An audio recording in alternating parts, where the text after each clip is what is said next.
My family cast me aside for years, yet when my dad had a stroke, I took control as his legal proxy and showed them what real power looks like. I'm a 29-year-old woman, the oldest of 3 daughters, born into what most people in our town would call a picture-perfect Midwestern family. We had Sunday dinners without fail, summer weekends at a dusty old cabin near the lake, matching pajamas every Christmas Eve, and a family photo calendar that went out to every relative each December. When I was 16, I started helping my dad at his construction supply business, mostly with payroll, bookkeeping, and sorting invoices. He said I had a head for numbers, and I kept showing up every Saturday in summer until I left for college. Even after I moved out, I'd log in remotely to help during billing season or cover when the office manager got sick. My mom's health started declining when I was in college, so I took on more than just school. I worked a job on campus, and another on weekends back home just to help cover things. My sisters were younger, Jill was in high school, and Dana was still in middle school. So I ended up doing a lot of the cooking, driving, and even grocery shopping during breaks. By the time I graduated, I'd already built a quiet routine around doing everything I could to keep things running. I didn't complain. I didn't party. I just got up early, handled what needed to be done, and stayed out of the way. That's how I was raised. But none of that ever translated into anything permanent. There was no ownership stake, no title, not even a formal offer to stay on. When I once mentioned maybe working full-time at the business, my dad brushed it off and said, "You're too sharp for a local gig. You'll outgrow us." At 26, I met Mason. We were seated next to each other at a fundraising dinner I was helping cater. He worked in corporate finance, dressed neatly, and always carried himself like someone who knew exactly where his next 5 years were going. We dated for almost 2 years, long distance at first, then moved in together after I landed a job at an architecture firm an hour away. Mason wasn't the hometown boy my parents pictured for me. He didn't hunt, didn't follow football, and he wasn't raised 5 minutes down the road like Craig, my sister Jill's now husband, who coaches the local high school team and grew up around our family. My dad called Craig salt of the earth. Mason, he just called polite. We got married at the courthouse during the middle of COVID. No one traveled. There was no big reception, just the 2 of us, my friend Miranda as a witness, and dinner from a food truck afterward. I thought the low-key approach made sense given the world at the time. Apparently, that's when everything changed. That Christmas, the annual photo calendar showed up at our house. I flipped through it like always until I noticed I wasn't in it. Not one photo, nada. Not even from the family lake trip the summer before when I'd made the 3-hour drive just to grill burgers and organize a scavenger hunt for the kids. 12 months, and I didn't exist in any of them. I didn't say anything right away. I figured it had to be a mistake. But then the Sunday dinner invites stopped coming. When I asked, my mom texted back something like, "We figured you'd be busy with Mason. Smaller table these days." Anyway, that smaller table kept shrinking. Jill and Dana still went every weekend. They'd post pictures of pies on the counter, Dad carving meat, Mom laughing in the background. I watched all of it from my phone while eating leftovers at home. I finally drove over one night after work just to ask what was going on. My mom answered the door, let me in, and made a cup of coffee like always. But when I asked why I was being left out, she said, "Well, you chose your own life now. We didn't want to interfere." That sentence stuck. Jill had started helping at the business by then, after college, where she studied marketing. She hated spreadsheets and couldn't stand early mornings, but she lived nearby, and that was enough. They started calling her the reliable one. That was what they used to call me. Then I found out my dad leased Jill a new SUV, one of those mid-size crossovers, for being around to help. No one told me. I heard it from a neighbor who saw her picking up supplies from the lot. That's when I started noticing the pattern. Dana got invited to everything. Jill got gifts and titles. I got polite small talk and vague texts when they needed help with QuickBooks. I never caused a scene. I never begged for inclusion. I just started stepping back. I told myself I might be imagining it, that maybe things were just changing with time, that families drift sometimes. But a part of me knew I was being replaced, slowly, quietly, like no one thought I'd notice. So, I stopped showing up. I didn't answer every call. I didn't offer to help unless asked. I figured if I really wasn't part of the picture anymore, I'd give them what they seemed to want. And they didn't fight it. They let me go just like that. A few months after the calendar incident, another group text popped up, this time about a family brunch at the marina. I saw the thread but didn't respond. When Sunday came and went with no one asking where I was, I muted the chat and never opened it again. Mason noticed. He saw the way I'd go quiet after checking my phone, or how I kept glancing at pictures from old cabin trips when I thought he wasn't looking. One night over dinner, he told me to stop letting them live rent-free in my head. Focus on what's yours, he said. They made their choice. You make yours. So I did. I asked my manager at the architecture firm about taking on more design accounts. I started staying late, volunteering for client walkthroughs, and even learned the new 3D modeling software before anyone else on the team. Within 6 months, I was promoted to lead designer on a mid-size commercial build. Meanwhile, back in town, Jill was given co-signing authority at the supply business. She posted a picture of herself with a branded clipboard on her story, captioned, "Boss Lady Things." Jill never liked spreadsheets. She never even liked being in the office. I wasn't angry, I just got curious. I started wondering how far this replacement really went. That's when I learned through an old mutual friend who worked at the same bank that my dad had updated his will and trust, naming Jill and Dana as the beneficiaries of the business. Not a word to me, not even a heads up. I stopped by the house one afternoon while passing through town just to say hello. My mom was in the garden. I mentioned the trust update casually, like I'd just heard it in conversation. She didn't deny it. She just smiled and said, "You married up, sweetie. You'll be fine." Later that week, I heard that Dana had just closed on a small condo near their neighborhood. My mom helped with the down payment. They hosted a little wine and cheese night to celebrate. I wasn't invited. At that point, I asked once why I kept getting left out of the big things, the decisions, the planning, the gifts. My mom didn't hesitate. "Because you're never around," she said. "That's your choice." So I nodded. I smiled. I acted like it didn't matter. But inside, I started keeping notes. I called my godfather, Ray, who used to be an accountant for family businesses before retiring. He walked me through how ownership structures work, what qualifies as informal contribution, and what kind of paper trail matters. He also taught me how to document retroactively. Emails, time logs, financial saves, all of it. I still had access to their payroll system from years ago. No one had ever revoked my admin login. I'd helped on and off since college.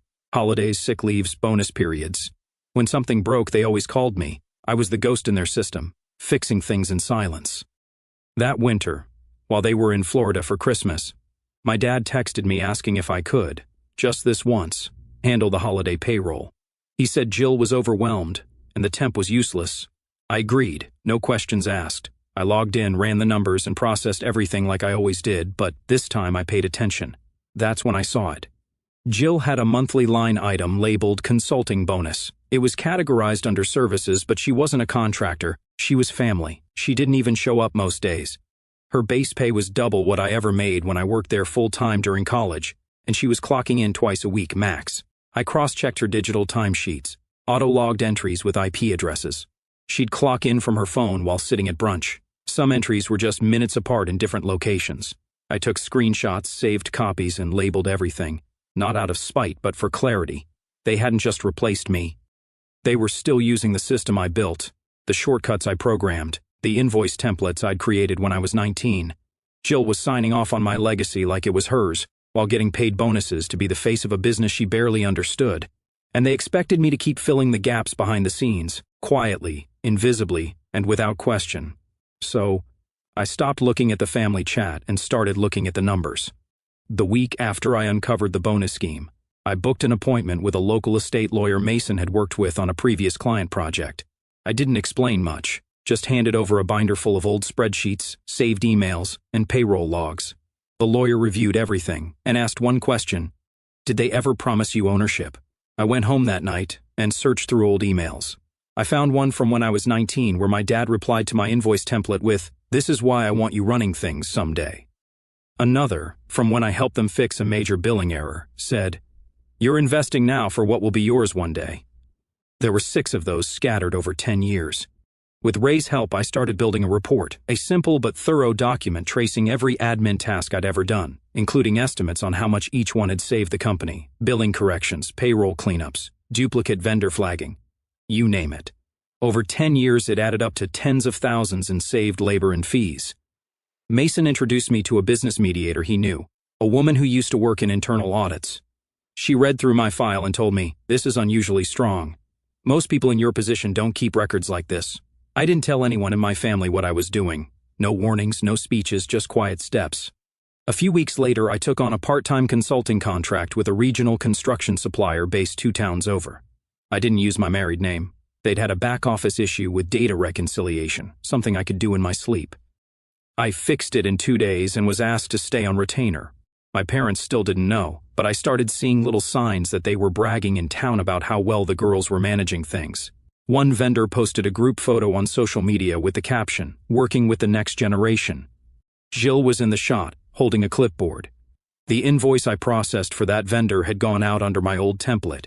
Around that time, I called in a favor. Ray helped me connect with a third-party compliance consultant who specialized in small business labor audits. I submitted an anonymous tip requesting a review of their consultant classification and bonus payments. It didn't take long. My dad called Mason 3 weeks later, asking if I could look at something quickly. A flagged tax issue had shown up during a vendor partnership renewal, specifically that Jill was being misclassified as a consultant while receiving employee-style bonuses. I handled it. With one phone call, I submitted a correction form and walked them through how to reclassify payments properly. I charged nothing, but I marked the moment down. Another favor, no credit. After that, Mason brought up the idea of formally stepping away. He said, "You're still patching a ship they've already renamed." So, I wrote a short resignation letter, just 2 paragraphs. I sent it to my dad's business email, CCing the office manager. 2 days later, my dad left a voicemail saying I was being dramatic and that family doesn't send resignation letters. I didn't respond. That Christmas, no invite came. No calendar, no dinner, not even a card. In January, the fallout started. The store's largest vendor, one they'd worked with for over 15 years, dropped them. The reason? Unstable accounting and inconsistent reporting. What they didn't know was that the vendor had reached out to my new company a month earlier. I'd spoken to their rep, walked them through our invoicing systems, showed them our logistics tracker, and secured a contract. I was now head of regional logistics at the firm. The text came in during a team meeting. "We're officially switching over. Congrats." I didn't gloat. I didn't call anyone. I just saved the message and moved the file into a folder labeled "Done." They thought I was replaceable, but now they were the ones looking for help. The vendor drop hit harder than they expected. Shipments were delayed within a week. Their margins thinned out overnight, and customers began calling to complain. Word spread fast. Some longtime clients started pulling back on bulk orders, citing trust issues with internal changes. Instead of reaching out to me directly, my dad called Mason, leaving a voicemail asking if I'd consider helping clean up this mess. Mason deleted it. A week later, Jill's consulting bonus disappeared. Her hours were increased. She was now responsible for vendor relations, weekly reporting, and supply chain coordination. She tried juggling all of it but missed a critical email and accidentally sent an internal invoice to the wrong vendor. That vendor froze their next shipment. Another account paused services, citing disorganization. My mom began stopping by the office daily. She brought coffee, reorganized the front desk, and tried to make the place look busy, but customers noticed the difference. Calls weren't returned, orders were late, and pricing was off. Dana stopped showing up on weekends. She said she had too much going on, but really, she didn't want to be associated with the chaos. A few customers she'd known for years started avoiding small talk. She picked up on the shift and backed away. Meanwhile, the firm I was consulting with quietly signed 2 new contracts, both with suppliers who used to work with my dad. They liked our reporting structure better. One of them even asked if we'd be open to a 5-year supply deal. We said yes. A friend from town texted me, "Everyone's talking about the business losing its edge. Whatever you're doing, it's working." That month, I was invited to a regional networking dinner. During the event, a city developer pitched me the idea of overseeing the design and logistics for 3 new industrial sites. They were planning to build right across from one of my dad's longtime partners. I took the job. At a fundraiser dinner a few weeks later, I ran into one of my dad's old competitors. He asked if I was available for consulting on a renovation project. I accepted. Back at their office, Jill was being pushed to think bigger. My parents talked about acquiring the neighboring supply lot and expanding operations. They handed her the brochures. Jill told Dana she felt in over her head and that things were easier when I quietly handled everything. Dana, seeing where things were heading, applied for a job with a national building chain in another city. She didn't tell anyone until the offer letter arrived. Through a former vendor, I learned my parents were trying to apply for a business loan to cover a seasonal inventory restock. They were denied. The reason? Unverified internal restructuring and irregular financial disclosures. Things were unraveling quietly, systematically, and I hadn't made a single phone call to cause it. Spring came with my mom's 60th birthday around the corner, a milestone we used to spend months planning together. Caterers, table arrangements, playlists, printed menus. This time, there was no message, no invite, no mention of it at all. I saw the group text booking the venue. My name wasn't on it. Mason and I booked a weekend up north, a quiet cabin, no phones, no talk of family. We spent the weekend hiking and eating takeout by the fire while everyone else posed for photos and coordinated outfits by the banquet hall fountain. When we got back, pictures were already floating around. Cousins, uncles, neighbors, all gathered with balloons and floral centerpieces. My absence stood out more than I expected. A few relatives sent messages asking if I was okay, if something had happened. I answered only one. My aunt showed up at my office the following week, unannounced. She hadn't known I wasn't invited. She thought I'd moved away or had a falling out. I just said, they decided I was replaceable. I let them try. She didn't push further. She just handed me a business card and said an investor she knew was looking to modernize their logistics chain and wanted a female-led advisory team. I took the call. 3 weeks later, my company signed a lease on warehouse space just outside town. We launched a beta logistics hub that same month, with 12 new hires. 2 of them used to work for my dad. Meanwhile, back at the family business, the expansion plans stalled. Their secondary lot got flagged during a city inspection. Improper zoning paperwork and a missing fire permit. Jill tried appealing, but she missed the deadline by 4 days. The whole site was shut down pending review. My dad, who used to speak at every town business panel, started getting passed over. One event sent an invite to me. The local Chamber of Commerce wanted me to speak about logistics, tech, and small business operations. I declined, but word spread. Dana packed up quietly and moved out of her apartment. She relocated to the city and didn't tell anyone until she'd already left. I only found out because she texted me for moving company recommendations. Later that month, my mom called my old workplace to request a reference for Dana. She didn't know I had replaced the former HR lead 6 months ago. The call was routed to admin and then redirected. It never reached me.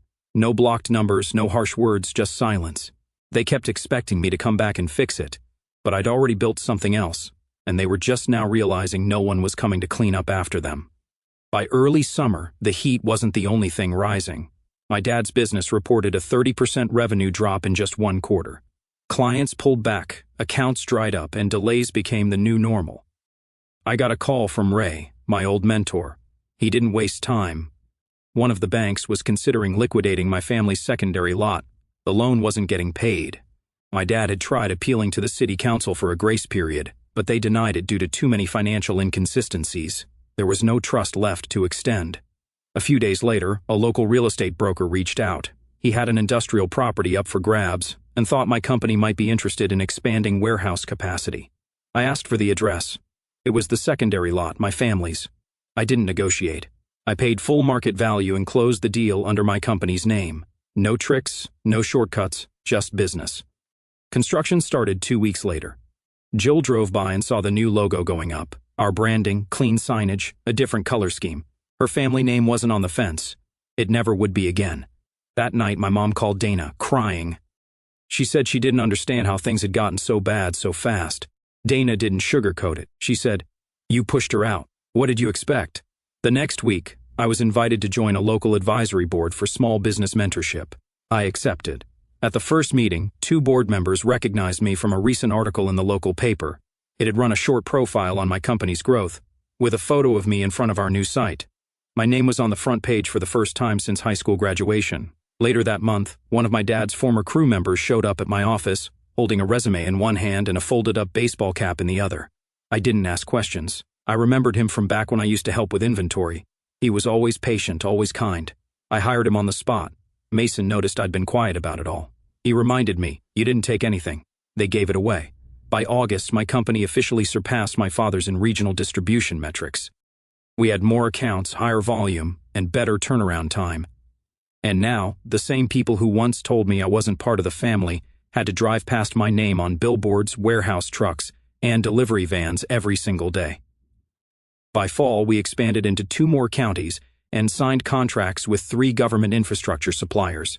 The onboarding was quick. Our systems were ready, our staffing was tight, and our reporting tools ran cleaner than anything our competitors were offering. My name started circulating beyond town limits. I got invited to 2 state-level logistics roundtables and a procurement summit for small business vendors. I didn't speak at any of them. I just listened and took notes, but more than once, someone would lean over and ask if I used to be part of the family firm. The answer always spoke for itself. Back in town, my parents took out a second emergency loan. This one came with steep interest and a 6-month penalty clause. It wasn't for expansion, it was just to cover payroll. Jill tried to fix things with a local social media campaign. New photos, employee spotlights, a catchy slogan, but it didn't land. The delays continued, mistakes piled up, reviews stayed negative. One by one, suppliers I'd worked with in my early 20s quietly switched over. No drama, just new contracts signed, new logos on their shipping documents. One of them called to say, "I always knew you were the brain behind the operation." The town council skipped my dad for the Community Leadership Award that year, something he'd won 3 times before. A council member told someone on my team they were considering me instead. I declined the nomination. A few days later, a flower arrangement arrived at my office. No note, just my mom's name on the sender label. I asked the receptionist to donate it to the care home across the street. Word came through a local lender that my parents were considering selling off part of the company. A corporate buyer made a conditional offer. Partial purchase now, full control in 18 months, with no obligation to retain current staff. Jill confronted my dad. For the first time, she started asking why things were done the way they were. Dana came back to town for a weekend visit. She didn't go to the house. She texted me instead and asked to meet for coffee. At the cafe, she sat down, looked around once, then said, "You didn't burn it down. They handed you the matches, and you walked." As I sat across from Dana at the cafe, her words, "You didn't burn it down. They handed you the matches and you walked," landed like a quiet revelation, stirring a storm of emotions I'd kept buried for too long. For years, I'd poured my heart into being the backbone of our family, believing that my sacrifices, early mornings at the business, late nights fixing their books, endless drives to keep things running, would secure my place in their story.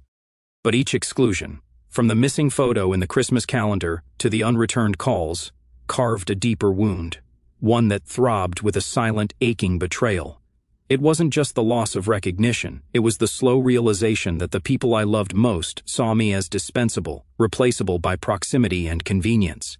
That hurt clung to me, heavy and unspoken, like a shadow I couldn't outrun.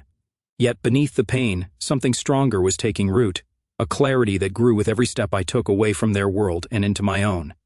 Building my company, signing contracts, and seeing my name on billboards wasn't about revenge, it was about reclaiming the value I'd always had but was too loyal to demand.